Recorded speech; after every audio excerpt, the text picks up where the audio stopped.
Herdamos no sangue lusitano o lirismo e a sífilis. Uma interessante matéria da revista Piauí, número 211, de abril de 2024, alusiva aos 50 anos da Revolução dos Cravos, que começou com música.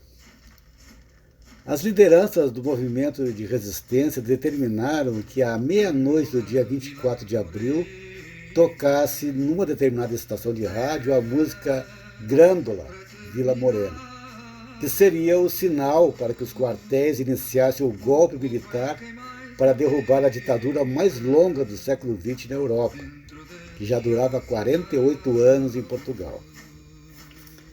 A Revolução dos Cravos, ocorrida em abril de 1974 em Portugal, ocorreu 4 anos após o ditador Salazar ter morrido e a ditadura ainda sobreviver com seu ditador substituto.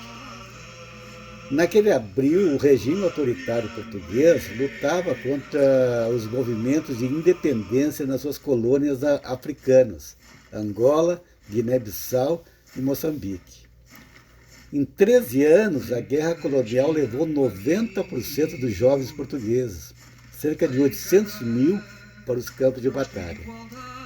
Os militares portugueses sabiam que não podiam vencer aquela guerra contra as colônias, queriam o fim do regime, mas não queriam ficar no poder. Essa foi uma grande diferença em relação ao golpe militar no Brasil de 1964. Foi uma revolução que começou com música e terminou sem sangue, pois mesmo as poucas guarnições militares que inicialmente não aderiram ao golpe não tiveram suas ordens de repressão ao movimento acatadas pelos seus próprios soldados. Quando o ditador Marcelo Caetano se rendeu naquele dia, com o povo gritando "Viva a liberdade!", o golpe militar transformou-se em revolução. Uma mulher deu um cravo a um soldado que o colocou na ponta da espingarda. E as floristas começaram a distribuir cravos vermelhos e brancos aos recrutas, que também as colocaram nos canos de suas espingardas. Assim, nasceu a Revolução dos Cravos. A matéria da Piauí conta que houve um grande movimento musical de resistência à ditadura que foi fortemente reprimido antes do 25 de abril, com artistas sendo exilados do país. Quando Chico Buarque, escritor brasileiro, recebeu o prêmio Camões em Lisboa em 2023, no Palácio Queluz, na véspera dos 49 anos da Revolução Portuguesa, em seu discurso de premiação, Chico disse: "Por mais que eu leia e fale de literatura, por mais que eu publique romances e contos, por mais que eu receba prêmios literários, faço o gosto de ser reconhecido em Portugal como o gajo que um dia pediu que lhe mandassem um cravo e um cheirinho de alecrim." Nessa fala, Chico se referia à sua canção Tanto Mar, do seu álbum de 1978, que contém também as músicas Cálice e Apesar de Você, clássicos da resistência contra a ditadura brasileira do mesmo período. Em Tanto Mar, foi bonita a festa, pá, fiquei contente, sei que há tanto mar a nos separar, manda novamente algum cheirinho de alecrim. Chico Buarque de Holanda nasceu na cidade do Rio de Janeiro e ganhou destaque como cantor e compositor a partir de 1966, quando lançou seu primeiro álbum e venceu o Festival de Música Popular Brasileira com a música A Banda.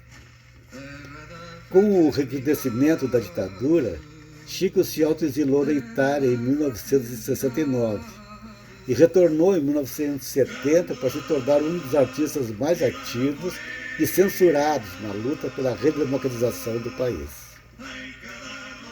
Nessa mesma década, Chico lançou a peça teatral em parceria com Rui Guerra, com o título sugestivo de Calabar, o elogio da traição. Peça que foi censurada em 1974 e que só pôde estrear no teatro em 1980.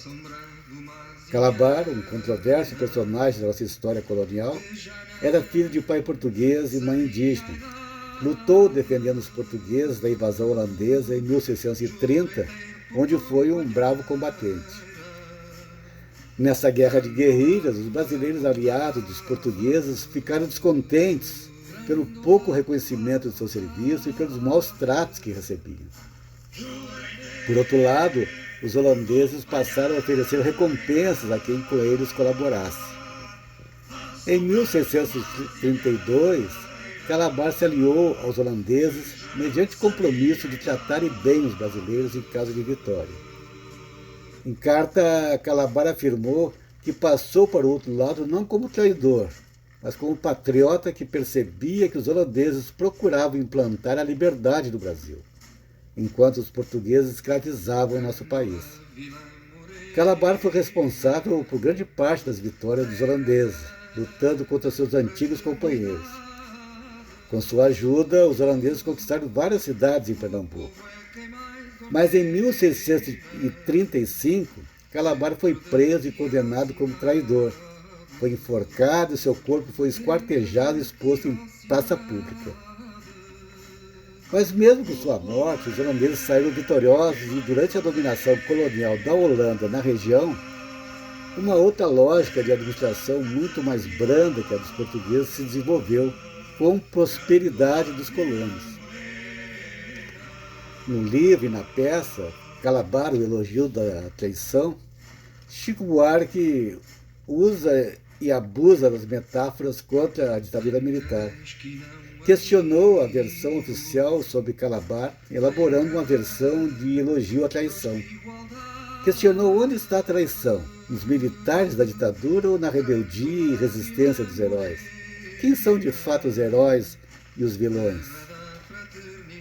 Na música Tanto Mar, o autor faz uma saudação à Revolução dos Cravos de 1974, que instituiu a democracia em Portugal em contraposição ao período ditatorial que ainda se vivia no Brasil.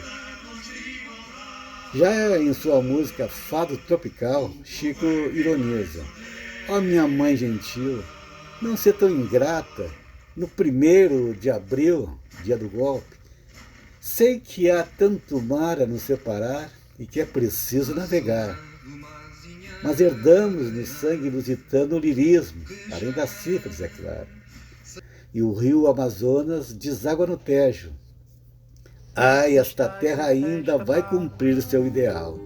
Ainda vai tornar-se um imenso Portugal. E finalmente o Brasil começou a cumprir o seu ideal após o movimento das diretas já, mas através de uma eleição presidencial indireta, que se constituiu no verdadeiro elogio à traição dos parlamentares do chamado colégio eleitoral, contrários à vontade do povo que saiu às ruas clamando liberdade com eleições diretas e democráticas já. Contudo, a democracia foi sendo instituída lenta e gradualmente a partir de 1985. Por aqui não houve a ideal Revolução dos Cravos, que começou com música e acabou com o povo festejando a liberdade nas ruas, como ocorreu em Portugal. Mas, pelo menos aqui, também o regime autoritário caiu sem exigir mais sangue derramado do que já tinha provocado em seus porões por 2 décadas.